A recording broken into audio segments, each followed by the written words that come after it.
Everyone. ഞാൻ ഇന്ന് കുറച്ച് സാധനങ്ങളൊക്കെ വാങ്ങിക്കാനായിട്ട് പുറത്ത് പോയപ്പോഴിതാ നോക്കുന്നു, ഞാൻ ഫോൺ എടുക്കാതെയാണ് പോയത്. പകുതി വഴിക്ക് എത്തിയപ്പോഴേക്ക് എന്നെ തിരിച്ചു വരേണ്ടി വന്നു. തിരിച്ചു വന്നപ്പോൾ ഞാൻ വിചാരിച്ചു ഈ ചെടികൾക്കൊക്കെ വളം ഇട്ടിട്ട് 2 ആഴ്ചയായി, അപ്പോൾ പിന്നെ ഇതിനൊക്കെ കുറച്ച് DAP ഇടാമെന്ന് വിചാരിച്ചു. അപ്പോൾ കഴിഞ്ഞ തവണ DAP ഇട്ടിട്ട് നിറയെ പൂത്ത്, പിന്നെ അതിന് ശേഷം ഞാൻ ഇട്ടതേ ഇല്ല. അപ്പോൾ ഇത്തവണ വിചാരിച്ചു എല്ലാം ഒന്ന് അതിൻ്റെ മണ്ണൊക്കെ ഒന്ന് കിളച്ച് കൊടുത്തിട്ട് DAP ഇടാമെന്ന് വിചാരിച്ചു. അപ്പോൾ ഞാൻ വിചാരിച്ചു നിങ്ങൾക്കും കൂടെ ഒന്ന് കാണിച്ചു തരാമല്ലോ DAP എത്രയാണ് ഇടുന്നതെന്ന്.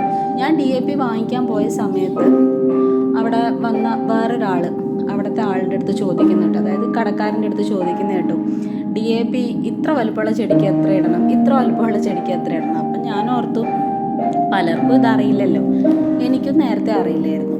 അപ്പം ഞാൻ വിചാരിച്ചു ഇന്ന് ഞാൻ DAP ഇടുന്ന സമയത്ത് നിങ്ങൾക്ക് എല്ലാവർക്കും ഓരോ ടൈപ്പ് ചെടിക്ക്, അതായത് വലുപ്പം അനുസരിച്ച് നമ്മൾ എത്രത്തോളം DAP നമുക്ക് ഇടാൻ പറ്റും എന്നുള്ളത് കാണിക്കാമെന്ന് ഞാൻ വിചാരിച്ചു. ഇന്ന് നമുക്കത് നോക്കാം.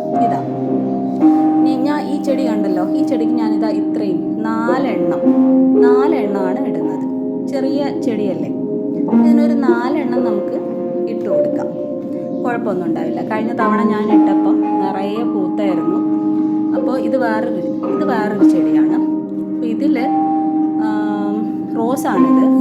5 വർഷമായി ഈ റോസ് എൻ്റെ കയ്യിലുണ്ട്. ഇതിനൊരു 7 എണ്ണം വരെ നമുക്ക് ഇട്ട് കൊടുക്കാം.